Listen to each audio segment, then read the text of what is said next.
Hello dear student, physics class 10th में आप लोगों का वेलकम।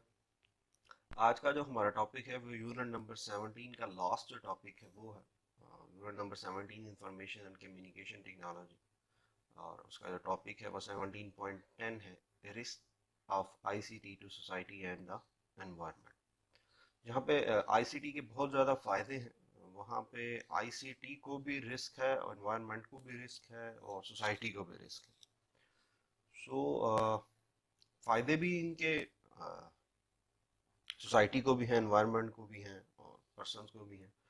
लाइफ बहुत ज़्यादा आप ऐसे कह लें तेज़ हो गई है, आसान हो गई है with the help of ICT. और बिजनेस जो कम्युनिटी है वो बहुत ज़्यादा हैप्पी है विद आईसीटी। लेकिन जहाँ जहाँ किसी चीज़ के बेनिफिट्स होते हैं वहाँ वहाँ उसके कुछ अ, नुकसान भी होता है उसका। यहाँ पे प्रॉज हैं, वहाँ पे कॉन्स भी हैं उसके। So risk of ICT to society and environment में सबसे पहला थेफ्ट आता है। चोरी जो है वो इंसान वैसे हाथ से भी करता है, with the help of a computer भी हम चोरी कर सकते हैं। फॉर एग्जांपल पैसा कह लेंगे with the help of internet हम किसी भी वेबसाइट पे जाके कुछ ऐसी टास्क परफॉर्म करें जहाँ से हम किसी की पड़ी हुई कोई चीज़ जो है वो उठा लें, किसी की फोटो कॉपी कर लें विदाउट हिज और हर परमिशन। अगर हम कोई भी चीज़ किसी की इस्तेमाल करते हैं तो वो थेफ्ट में आ जाता है। इसी तरह सेकंड है कॉपीराइट। कॉपीराइट ये है कि फॉर एग्जांपल आपकी एक बुक है, मटेरियल है, आपका कोई ब्लॉग है या आपकी कोई थॉट है, वो कोई भी शख्स जो है उसे कॉपी करके वो उसे इस्तेमाल कर सकता है। जैसे आप फेसबुक पे किसी का कमेंट जो है वो उसे कॉपी करते हैं और पेस्ट कर देते हैं, या किसी का स्टेटस जो है वो कॉपी करके आप पेस्ट कर देते हैं। तो बेसिकली ये कॉपीराइट है। इसी तरीके से यूट्यूब के ऊपर और फेसबुक के ऊपर कॉपीराइट का बहुत ज़्यादा मिस यूज़ हो रहा है। फॉर एग्जांपल किसी का कोई प्रोग्राम है तो वो आप अपने पेज के ऊपर लगा देते हैं, किसी को वीडियो है वो आप अपने पेज के ऊपर लगा देते हैं, और उस वीडियो और उस प्रोग्राम जो कि किसी ने उसके ऊपर इन्वेस्ट किया है, किसी ने बनाया है, अनफॉर्चुनेटली आप उसको इस्तेमाल करते हैं।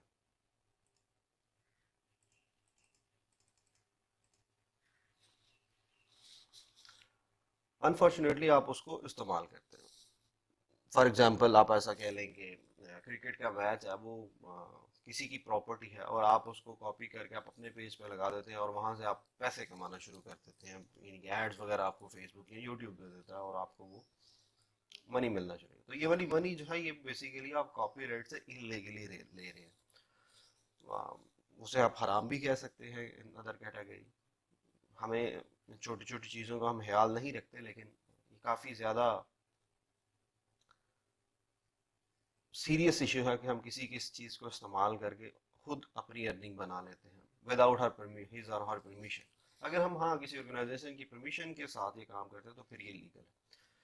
थर्ड थिंग है जो प्राइवेसी। प्राइवेसी फॉर एग्जांपल आप किसी के कंप्यूटर है, आप उसको इस्तेमाल कर लेते हैं तो उसके अंदर उसकी पिक्चर, तस्वीरें, डॉक्यूमेंटेशन सारा कुछ जो है वो आप उसको एक्सेस कर सकते हैं।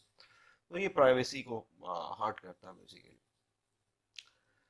प्राइवेसी बहुत ज़रूरी है हर एक शख्स की, हर एक कंपनी की, हर एक इंडिविजुअल्स की। प्राइवेसी के ऊपर बहुत ज़्यादा जोर दिया जाता है। कंप्यूटर आईसीटी के अंदर या कंप्यूटर वर्ल्ड के अंदर प्राइवेसी जो है वो बहुत ही इंपॉर्टेंट है। और इसमें आप किसी भी शख्स का personal folder, personal file, personal computer आप इस्तेमाल नहीं कर सकते इन अ बेटर इन्वायरमेंट। लेकिन हम आमतौर पे भी एक ही सिस्टम जो है वो पांच पांच लोग भी इस्तेमाल कर रहे थे, तो वहाँ पे हम प्राइवेसी के बेसिकली धजिए बिखेर रहे होते हैं। सो फोर्थ वन इज हैकिंग। किसी भी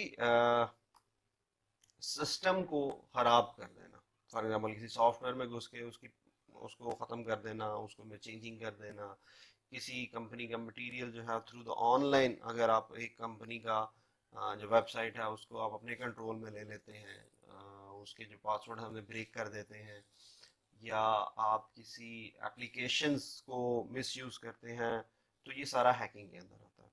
the last thing is the web and the email.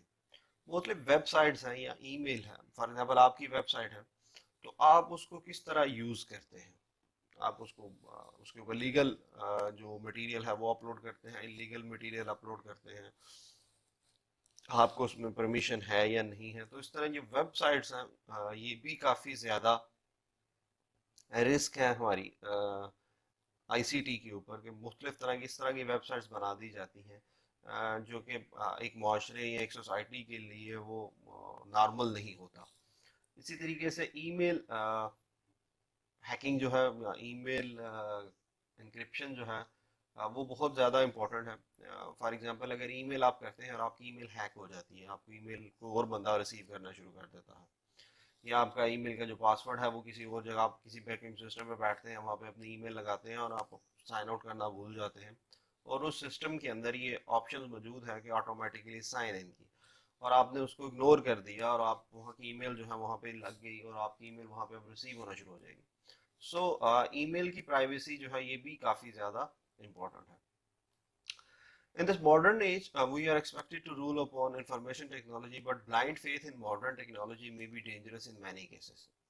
Overuse of a computer is dangerous for our health.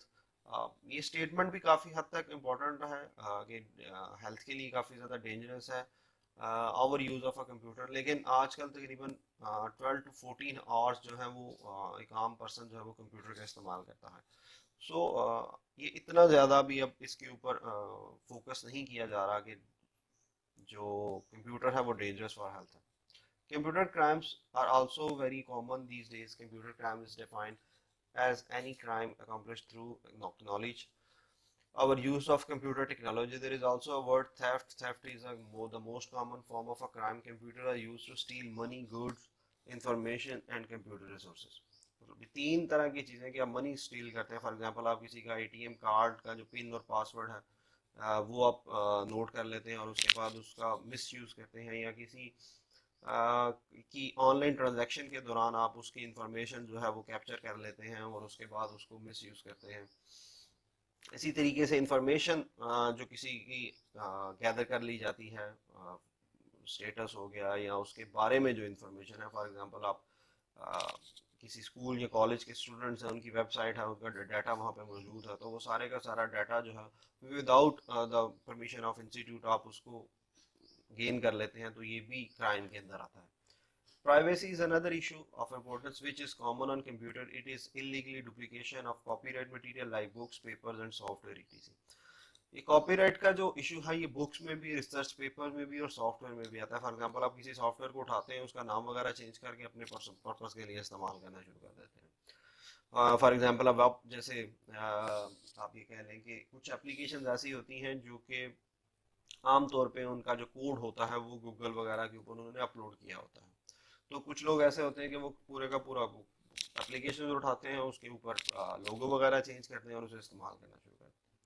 Hacking is still another illegal activity which is committed on computer. It is an unauthorized access to computer system of other person. Computer hackers can damage some organization by stealing their credit cards and valuable information. One way to reduce the risk of security breaches is to make sure that only authorized person has access to the computer equipment. Hacking illegal activity है और with the help of a computer he commit की जाती है। Unauthorised access यानी कि अगर आपको एक सिस्टम के अंदर एक्सेस नहीं है, फॉर एग्जांपल आपकी कंप्यूटर लैब है, तो जो कंप्यूटर लैब के अंदर आपका जो सर्वर है उसके ऊपर आपको एक्सेस नहीं है, तो आप उसको एक्सेस करने की कोशिश करते हैं या एक्सेस कर लेते हैं, तो वो वाले जो काम है वो आप अनऑथोराइज्ड है और वो ऑर्गेनाइजेशन के सिस्टम को आप बेसिकली हैक करने की कोशिश कर रहे हैं। और इसकी मदद से हैकर जो है वो मुख्तलिफ क्रेडिट कार्ड जो है वो बेसिकली वो हैक करते हैं, या कुछ सिक्योरिटी ब्रीचेस करके वहाँ पर जो कोड होता है या उनकी जो इंफॉर्मेशन होती है, जैसे एक कंट्री जो है वो दूसरे कंट्री का डिफेंस सिस्टम को हैक करने की कोशिश में लगी रहती है। सो ये सारा जो कुछ आता है ये हैकिंग के अंदर है। We may be granted access to the computer based on some password as described below. We can use a key and ID card with photo or ID number, a lock combination, our voice pattern or fingerprint as a password to secure our computer. हम अपने computer को, अपनी device को secure करने के लिए मुख्तलिफ method इस्तेमाल करते हैं। हम पैटर्न्स का इस्तेमाल करते हैं, हम कीवर्ड का इस्तेमाल करते हैं, हम आईडी कार्ड का इस्तेमाल करते हैं, फ़ोटो का इस्तेमाल करते हैं, फेस लॉक अब ऑप्शन आ चुकी है उसका इस्तेमाल करते हैं, थंब एक्सप्रेशन का इस्तेमाल करते हैं। इसके अलावा हम कुछ वॉइस जो है वो भी इस्तेमाल करते हैं, वॉइस लॉकिंग इसमें, मतलब जितने भी ऑप्शंस आपके पास मौजूद हैं वो सारे के सारे हम सिक्योरिटी पर्पस के लिए इस्तेमाल करते हैं। उसमें रेटिना भी है, उसमें फिंगरप्रिंट भी है, उसमें फेस भी है, उसमें आपका पासवर्ड भी है, उसमें पैटर्न भी है, उसमें वॉइस भी है। जब ये 7-8 चीज़ें जो है इनको इनका कम्बिनेशन भी और इनको इंडिविजुअल भी हम इस्तेमाल कर सकते हैं अपने सिस्टम को, अपने कंप्यूटर को सिक्योर करने के लिए। सो आज का ये जो लेक्चर है हमारा यहीं पे ख़त्म हुआ, और आई होप सो कि इस चैप्टर के अंदर काफ़ी कुछ लर्निंग हुई होगी आपकी, काफ़ी कुछ सीखा होगा आपने। सो अपना ख्याल रखिएगा, चैनल को सब्सक्राइब करना मत भूलिएगा अगर आपने नहीं सब्सक्राइब किया, और बेल आइकन को क्लिक करें ताकि आपको फर्दर इंफॉर्मेशन जो है इस चैनल के बारे में वो प्रोवाइड की जाएगी। Thank you very much for watching this. अपना ख्याल रखिएगा। अल्लाह हाफिज़।